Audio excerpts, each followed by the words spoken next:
Welcome to the Self Storage University podcast, where you will learn the correct way to identify, evaluate, negotiate, perform due diligence on, renegotiate, finance, turn around, and operate self-storage facilities. And now, here is your host, a partner in one of the largest real estate portfolios in the U.S. with nearly $1 billion of holdings, Frank Rolfe.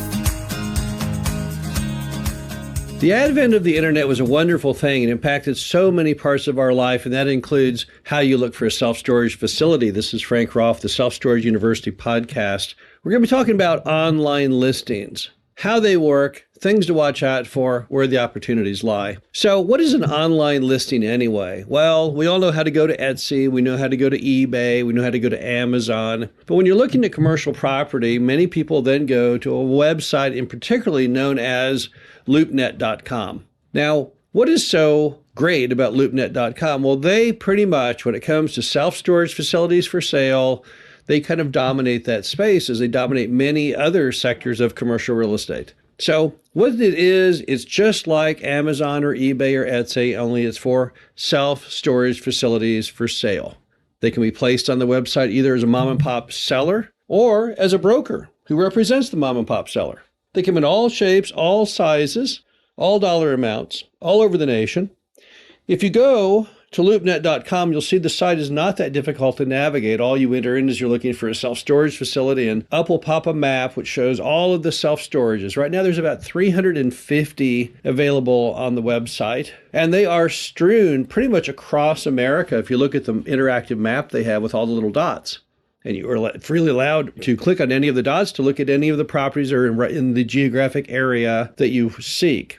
Now, the first thing you'll notice when you look at the properties on a little more micro level than just the dots on the map, that some provide you lots and lots of information, and some provide you very little.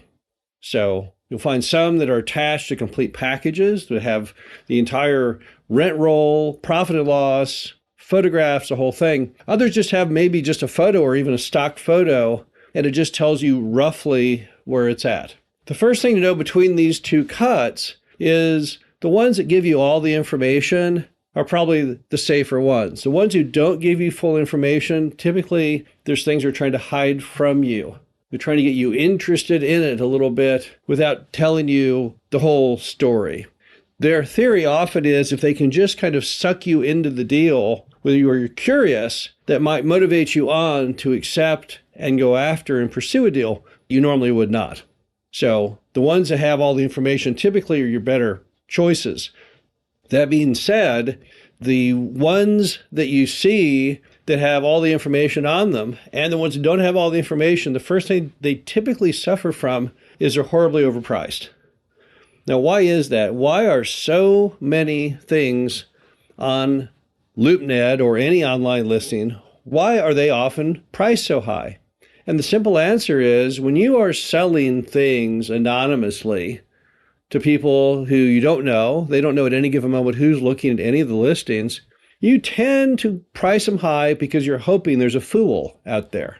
We call it shopping for idiots, hoping there's somebody out there that's just dumb enough to click the buy now button. Now, of course, where they're wasting their time is there is no buy now button on a commercial property. Sure, on eBay, I could maybe put something out there, some widget, and price it too high, higher than anyone else, and you still might be stupid enough to click it and buy it. But in a commercial property, they'll have to get an appraisal.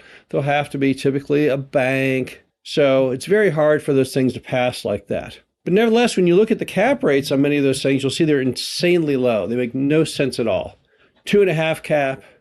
3.5 cap, and no one is going to buy a self-storage facility at that kind of price anymore. That ship has sailed. In fact, that ship was never even in the port, at least not for smart investors. With interest rates where they are currently, there's no way you're going to look at buying anything that's lower than the interest rate on the debt.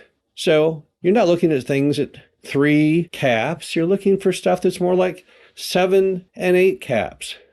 So what does it mean? It means many of those deals are only going to work if you get the price knocked down a lot. Some of the deals we've bought over the years that we've bought online, we've had to offer and have to tie it up at 50% less than the asking price. We bought a deal in Springfield, Missouri for 50% less than what the online listing said, and the online listing was marked firm. We went to them and said, hey, I know it says firm, but hey, it's not selling because this is all it's worth. But if you're interested, let me know. And about 2 weeks later, they called up and said, is that offer still on the table? Now, why would someone price it so low and leave it on there so long? Well, because every day they dream of some moron coming in and paying too much for it. But those dreams rarely ever happen. If you look at the bottom of the listing, it tells you when the listing was placed on LoopNet. And pretty much all online services show that. If you see a listing that's been on there for a year or 2 years, it's a pretty good bet it's priced too high. But it's also a pretty good bet that's a seller that might be finally willing to drop the price. That's how the deal in Springfield was. I noticed it'd been on there for a long, long time, and I was exactly correct. My hunch was correct. He was willing to take, in this case, half of what he had it listed as firm.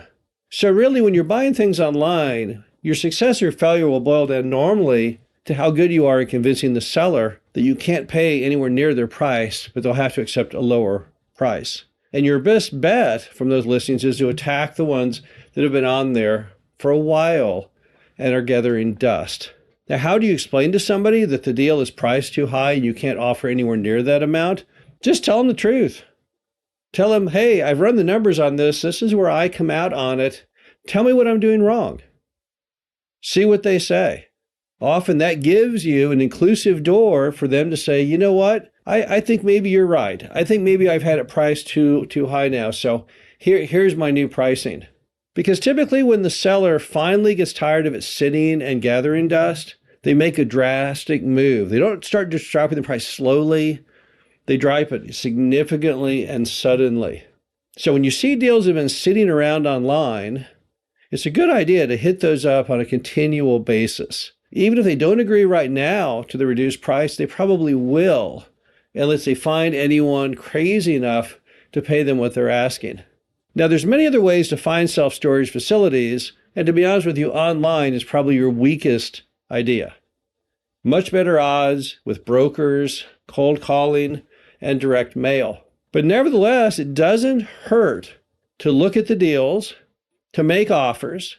You can learn a lot from looking at those offering packages. So it's a great reference tool for you to become a better buyer. But when it comes to just clicking a buy now button, no, there's a lot more to do before you're going to want to buy. This is Frank Rolfe for the Self Storage University podcast. Hope you enjoyed this and talk to you again soon.